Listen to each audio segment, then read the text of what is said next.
السلام علیکم دوستو، میرے چینل میں خوش آمدید۔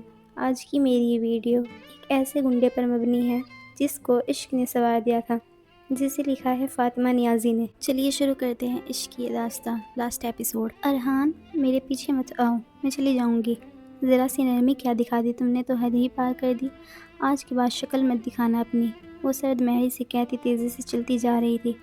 ایسا مت بولے پلیز، آئی ایم سوری احرام، جاؤ یہاں سے پلیز احرام، میرا سانس نکل جائے گا، نکل جائے میری بلا سے۔ آئی ایم سوری، دفع ہو جاؤ پلیز احرام، میں نہیں رہ پاؤں گا۔ وہ نظر انداز کرتی آگے بڑھتی گئی۔ مین روڈ آتے ہی وہ رکشے کے انتظار میں رک گئی۔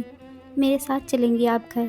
نہیں، ہرگز نہیں۔ میری لاش اٹھا کر گاڑی میں رکھ کر لے جاؤ تو الگ بات ہے، جیتے جی تو تمہاری گاڑی میں نہیں بیٹھوں گی میں۔ فضول باتیں مت کرے، وہ تڑپ کر بولا اور اس کے ہاتھ سے فائل اور پرس چھین لیا۔ آپ میرے ساتھ ہی جائے گی؟ میں تو نہیں جاؤں گی، لے جاؤ یہی، سپاٹ لیجیے میں کہتے ہوئے اس نے قریب سے گزرتے رکشے کو روکا اور سوار ہو گئی۔ سنی کے چہرے پر ہوائیاں اڑنے لگی۔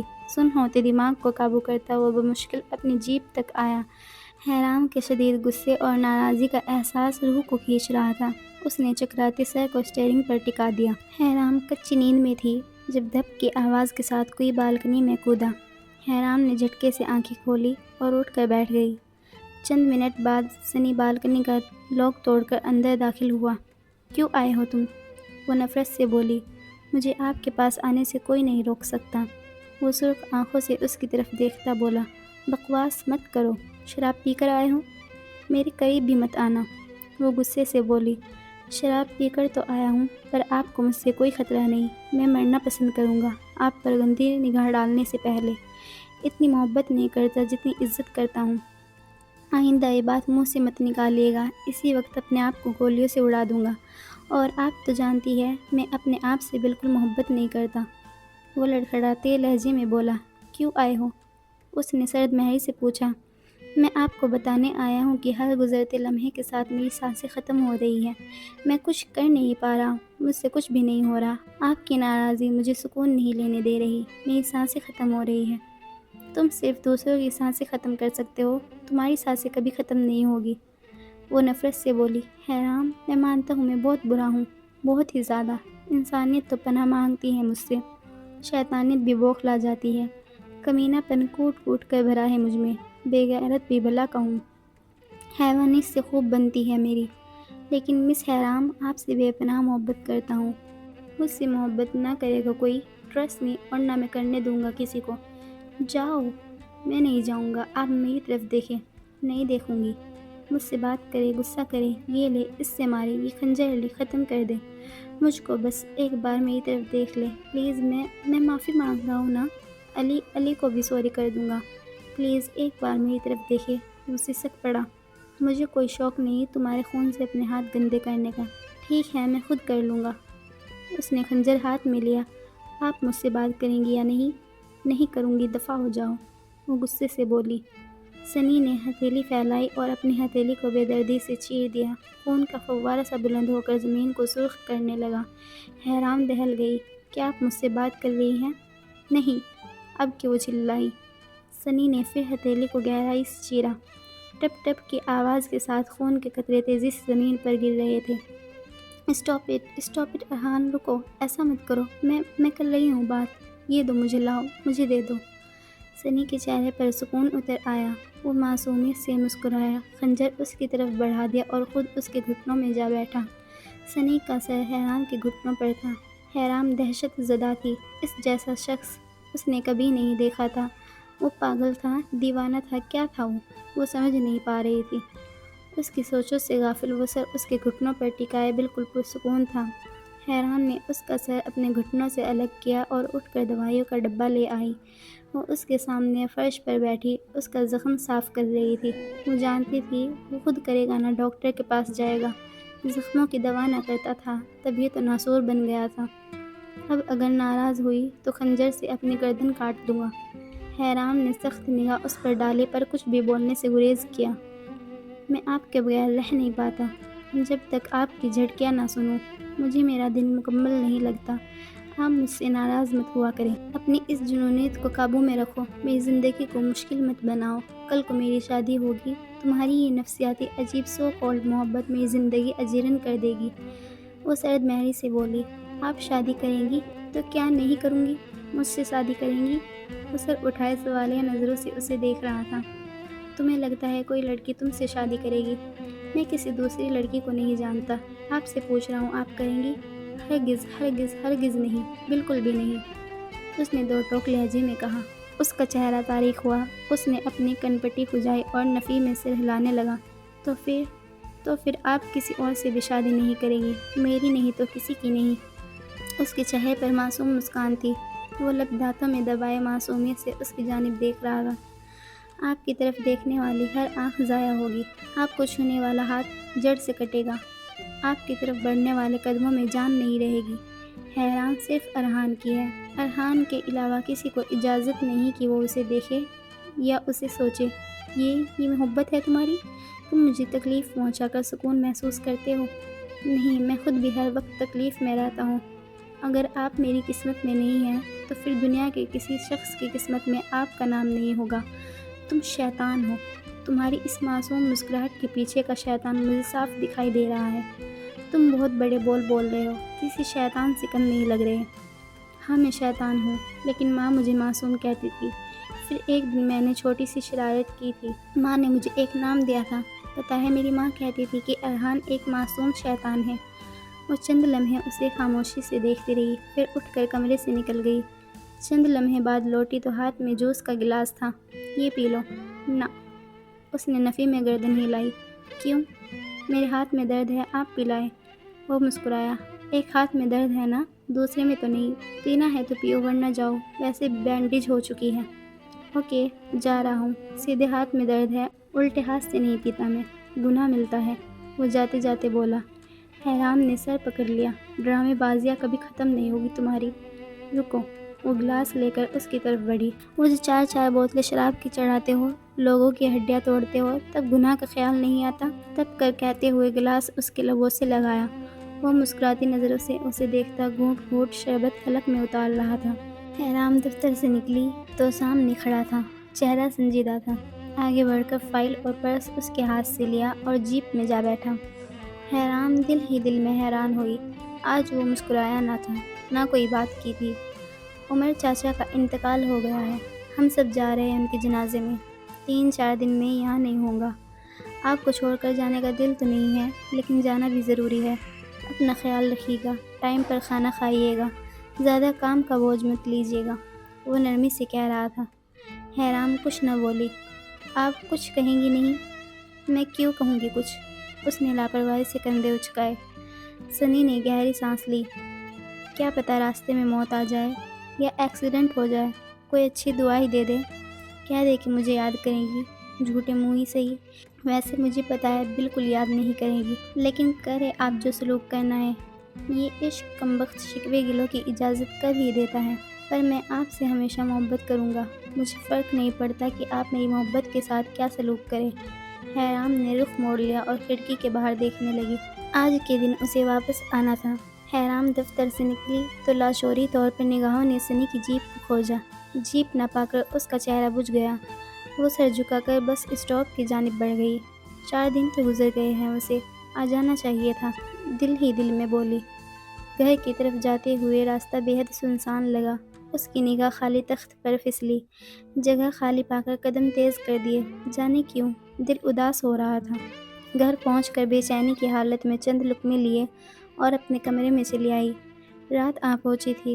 اس کی نگاہیں بالکنی کے دروازے پر ٹکی تھی، کان مخصوص گونج کے منتظر تھے۔ رات کو 3-4 دفعہ اٹھ کر بالکنی کا دروازہ چیک کیا تھا، لیکن دل بے چین ہی رہا، وہ نہ آیا تھا۔ صبح اس کا اترا چہرہ دیکھ کر ماں نے سوال کیا۔ کچھ نہیں امی، بس سر درد ہے، دوائی لے لو۔ آمنہ فکر مندی سے بولی۔ جی۔ وہ پھیکی مسکراہٹ لبوں پر سجا کر وہاں سے اٹھ گئی۔ گلی سے گزرتے ہوئے نگاہیں بے اختیار تخت پر جا ٹھہری۔ وہاں کوئی نہ تھا۔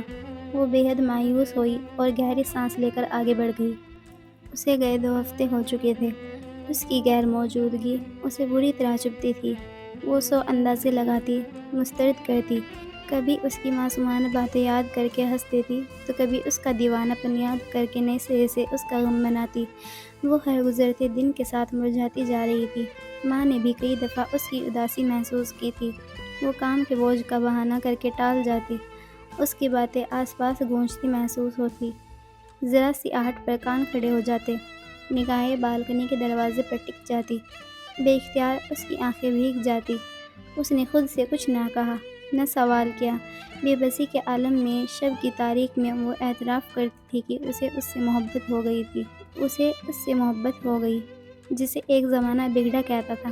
حیرام موسیٰ نگر چھوڑ کر جا چکی تھی۔ کیس کا فیصلہ ان کے حق میں آیا تھا۔ جائیداد سے ان کا حصہ ان کو مل چکا تھا، جس کا ایک بڑا حصہ بینک میں محفوظ کرنے کے بعد کراچی کے پوش علاقے میں ایک بڑا سا گھر خرید لیا تھا۔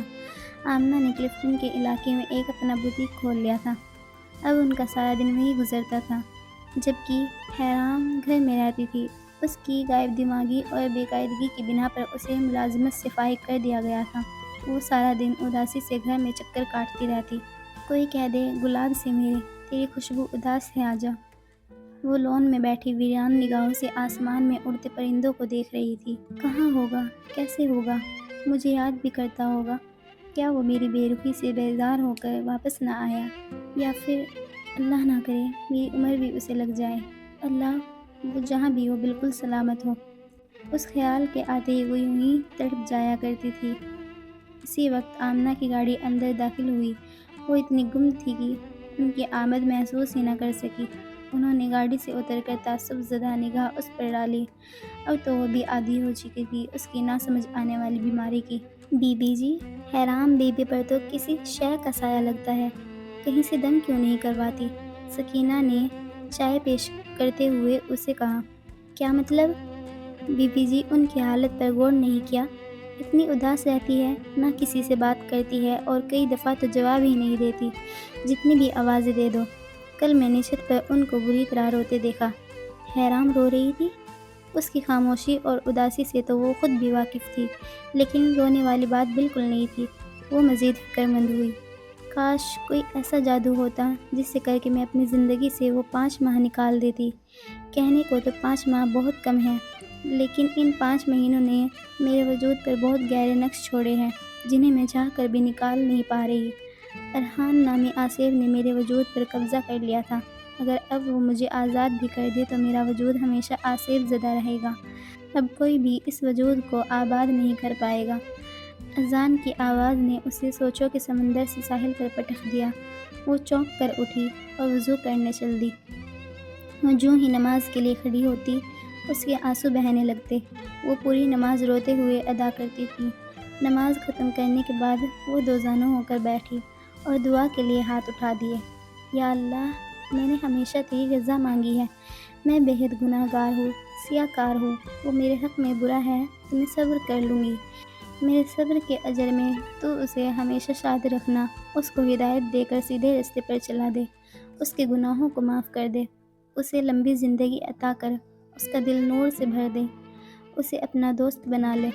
میں اپنے لیے کچھ نہیں مانگنا چاہتی، لیکن میرے اللہ میری دعا سن لے، صرف ایک بار اسے میرے سامنے لے آ۔ وہ ہچکیوں سے رو دی۔ پھر ساری زندگی اس کا سوال نہیں کروں گی۔ وہ ہچکیاں لیتی بری طرح رو رہی تھی۔ کب اس کی ہچکیوں میں کسی اور کی ہچکیاں شامل ہوئی اسے پتہ ہی نہ چلا۔ وہ روتی رہی، وہ بھی روتا رہا۔ دونوں ایک ساتھ ہچکیاں لے رہے تھے۔ حیرام کو جو ہی کسی کی موجودگی کا احساس ہوا، اس کا دل رک سا گیا۔ ہچکیاں تھم گئی۔ وہ چند منٹ ساکت بیٹھی، اس کی ہچکیاں سنتی رہی۔ اس نے آہستگی سے جائے نماز سنبھالی اور پلٹ کر اسے دیکھا۔ وہ گھٹنوں کے بل زمین پر بیٹھا سر جھکائے رو رہا تھا۔ وقفے وقفے سے اس کی سسکیاں گونج رہی تھی۔ ہو گئے 4 دن تمہارے، اب بھی نہ آتے؟ رونے کے باعث آواز گیلی ہو رہی تھی۔ وہ کہتے ہوئے پلنگ پر جا بیٹھی۔ ارحان آنسو رگڑتا ہوا اٹھا اور اس کے گھٹنوں میں جا بیٹھا۔ میں 5 مہینے سے مر رہا تھا، تڑپ رہا تھا آپ کی ایک جھلک کے لیے۔ مجھے جنازے سے ہی گرفتار کر لیا گیا تھا، تمام ثبوتوں کی موجودگی میں۔ 1 ہفتے پہلے واپس آیا ہوں۔ میرے پیروں تلے زمین نکل گئی جب میں نے بھٹی کا گھر خالی دیکھا۔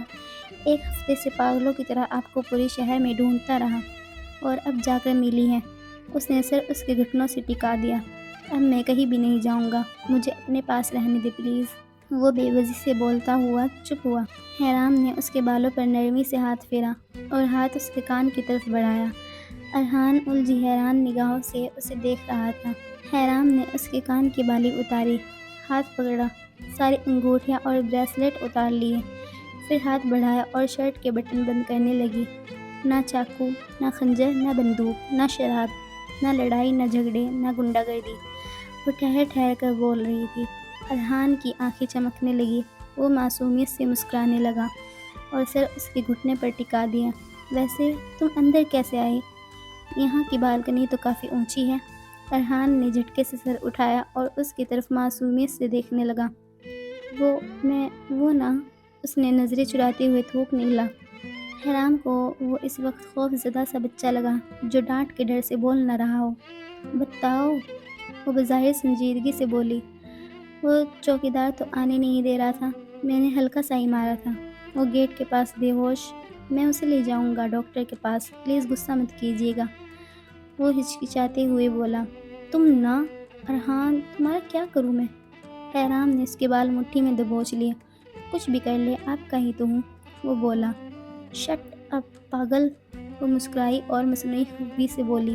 وہ مسکراتی ہوئی بالوں کو اونچی پونی میں قید کر رہی تھی، چہرے پر بے حد پرکشش مسکان تھی۔ سیاہ کاٹن کے کرتے کے ساتھ نیلی جینز پہنے، پیروں میں نازک سی سیاہ جوتی تھی۔ حیرام بی بی، آپ کہیں جا رہی ہے؟ سکینہ نے سوال کیا۔ وہ اس کے کمرے کی صفائی کرنے آئی تھی۔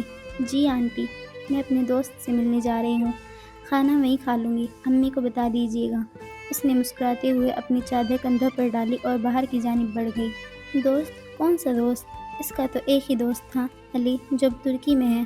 کس سے ملنے گئی ہے؟ کیا پتہ کوئی نیا دوست بن گیا ہو، سکینہ نے کہا۔ ہو سکتا ہے، پر اتنی جلدی تو وہ کسی پر بھروسہ نہیں کرتی۔ دوست بنانے میں بھی وہ اتنی اچھی نہیں، کم ہی لوگ اس کو پسند آتے ہیں۔ ویسے تمہیں نہیں لگتا سکینہ کہ آج کل اس کے چہرے پر رونق سی آ گئی ہے؟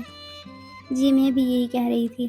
چلو اچھا ہے، کم از کم اس صدمے سے تو باہر نکلی، تم نے تو مجھے ڈرا ہی دیا تھا۔ کچھ نہیں ہوتے یہ بھوت پریت، آمنہ کہتے ہوئے اٹھی۔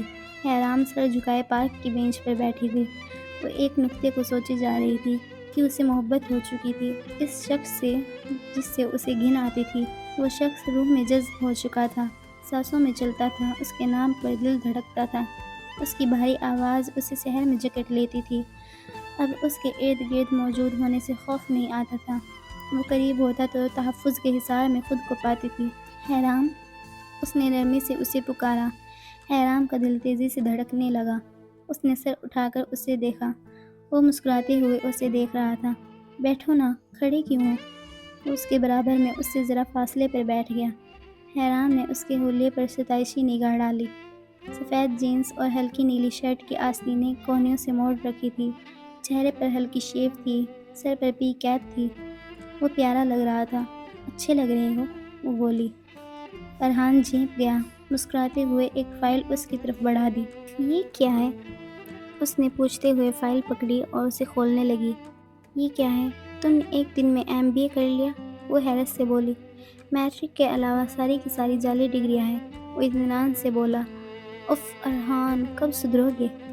تو کیا کرتا، آپ نے یہ تو کہا تھا کہ آپ کی ممی کو میری کم تعلیم سے مسئلہ ہو سکتا ہے، اب آپ فخر سے بتا سکتی ہے انہیں کہ ان کا داماد MBA پاس ہے، جعلی ڈگریوں کے ذریعے، وہ تب کر بولی۔ تو کیا ہوا، میں نے کون سا وزیر اعظم کا انتخاب لڑنا ہے جو میری ڈگریوں کی چھان بین ہوگی، صرف آپ کی ممی کو ہی تو راضی کرنا ہے، وہ مطمئن سا مسکرایا۔ حیرام نے تعصب سے سر ہلایا۔ اور اگر ممی نے پوچھا کہ تم کام کیا کرتے ہو، پھر ان سے کیا کہو گے؟ یہی کہ میرا بیلجیم میں ریسٹورنٹ ہے اور گھر بھی وہی ہے۔ What, Belgium? جی، شادی کے بعد ہم وہی رہیں گے، ریسٹورنٹ کی تعمیر شروع کروا دی ہے، گھر بھی خرید لیا ہے، میں حرام کے پیسے سے نئی زندگی کا آغاز نہیں کروں گی، اور کیا ضرورت ہے اتنی دور گھر لینے کی، ہم پاکستان میں بھی رہ سکتے ہیں۔ آپ نے جو کہا تھا، سارا پیسہ یتیم خانوں میں جمع کروا دیا تھا، یہ پیسہ میرا اپنا ہے، حرام کا نہیں ہے۔ تمہارے پاس پیسے کہاں سے آئے؟ میرے بابا ایک خاندانی زمیندار تھے، وہ سب جو سردار نے قبضہ کر لیا تھا وہ میں نے واپس لے لیا ہے، اور ہم پاکستان میں نہیں رہ سکتے، میری جان کو خطرہ ہے۔ اچانک تمام کاموں سے ہاتھ کھینچ کر ان کو کروڑوں کا نقصان پہنچایا ہے، وہ مجھے ایسے تھوڑی چھوڑ دیں گے۔ اب بھی 3 لوگوں کو ڈانچ دے کر 4 جگہ سے حلیہ بدل کر یہاں آیا ہوں، وہ مجھے پکڑنے کے لیے پاگل ہو رہے ہیں۔ خیر یہ سب چھوڑے، کھانا کھایا آپ نے؟ چلے کچھ کھا لیتے ہیں۔ آپ گاڑی لائی ہیں؟ حیرام نے اسباق میں سر ہلاتے ہوئے چابی اس کے ہاتھ میں دے دی۔ نقاب کر لے، وہ آس پاس دیکھتے ہوئے بولا۔ کیوں؟ وہ الجھی۔ کیونکہ میں نہیں چاہتا میری عزت کو کوئی دیکھے یا دوپٹے سے چہرہ ڈھک لے۔ چلے آگے آ جائے آپ، وہ بول رہا تھا۔ وہ حیرت سے منہ کھولے اسے دیکھ رہی تھی۔ ایسے کیا دیکھ رہی ہے؟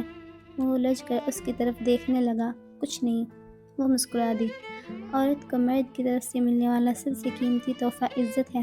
حیرام سر جھکائے کھانا کھا رہی تھی، وہ اسے نرم نگاہوں سے دیکھ رہا تھا۔ ایسے کیا دیکھ رہے ہو؟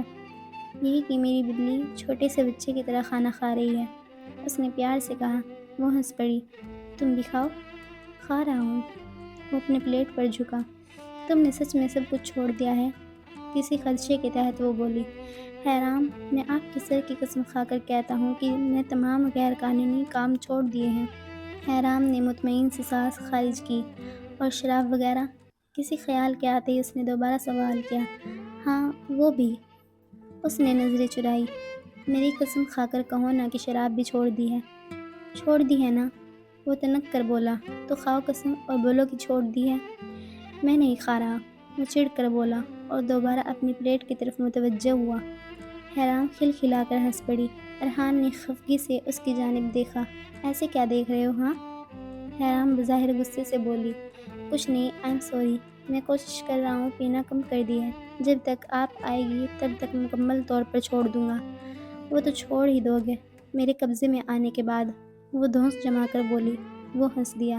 سنڈے کو ممی سے ملوا رہی ہوں میں تم کو، اگر انہوں نے مجھے پہچان لیا۔ انہوں نے تمہیں ایک ہی بار دیکھا ہے، وہ بھی سرسری سا، اور تمہارا نیا لک بالکل الگ ہے، وہ تمہیں بالکل نہیں پہچانے گی۔ اللہ کرے ایسا ہی ہو۔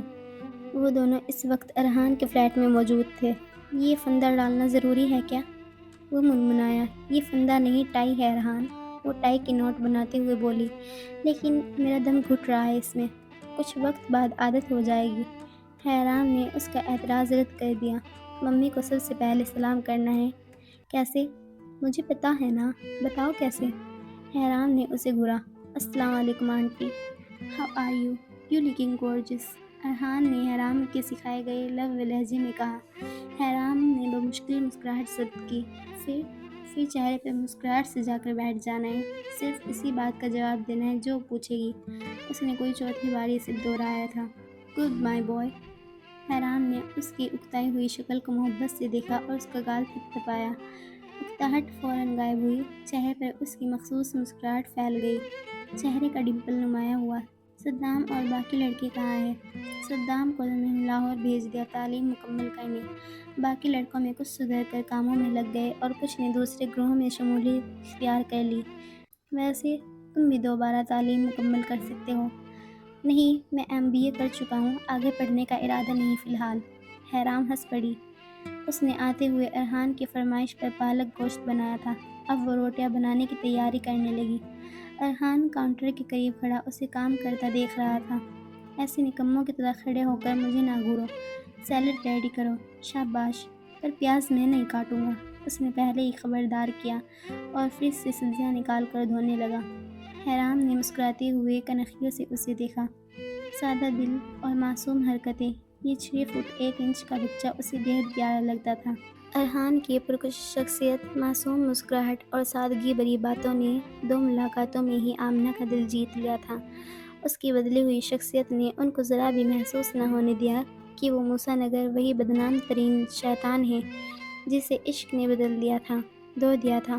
آمنہ اس کے جانے کے بعد بھی اس کی باتوں پر ہنستی مسکراتی اور اس کی تعریفیں کرتی رہی۔ نکاح کی تقریب سادہ تھی۔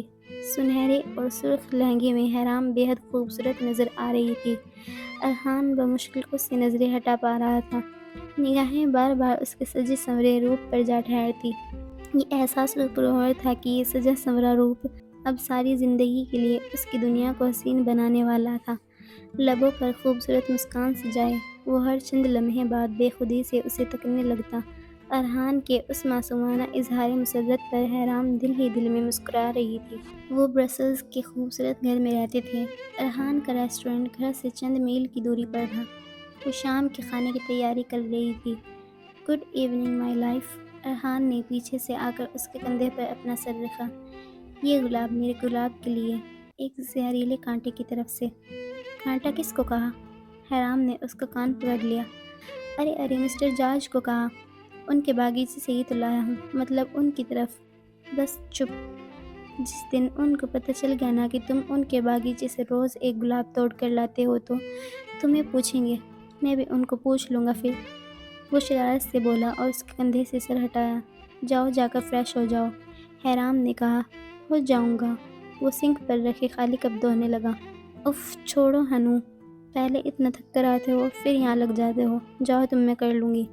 میں تو نہیں تھکا، سارا دن آپ کا نام میری نظروں کے سامنے ہوتا ہے اور تھکن جاتی رہتی ہے۔ تبھی تم نے ریسٹورنٹ کا نام حیرام پیلس رکھا ہے۔ وہ ہنس پڑی۔ وہ بھی ہنس دیا۔ Thank you Hairam. وہ کس لیے؟ حیرام نے پوچھا۔ ارحان کپ اسٹینڈ پر رکھ کر پلٹا اور اس کے قریب آ کر اس کے دونوں ہاتھ تھام لیے۔ میری زندگی میں آ کر مجھے انسان بنانے کے لیے، مجھے میری زندگی سے محبت کرنا سکھانے کے لیے۔ آپ میری جنت ہیں، آپ میرا سکون ہیں، سارے دن کی تھکن آپ کی ایک جھلک سے مٹ جاتی ہے۔ میں بہت خوش قسمت ہوں کہ آپ میری زندگی میں ہیں۔ وہ محبت بھرے لہجے میں بولا اور اس کی پیشانی کو چوما۔ حیرام پرسکون سی مسکرا دی۔ خوش قسمت تو میں ہوں کہ جو تم جیسا محبت کرنے والا ہم سفر ملا۔ ضروری نہیں کہ ہمیں ہر رشتہ اور انسان مکمل اور خاص ملے۔ کچھ عام انسانوں اور رشتوں کو سنوار کر خاص اور مکمل بنایا جائے تو زندگی اور بھی خوبصورت لگتی ہے۔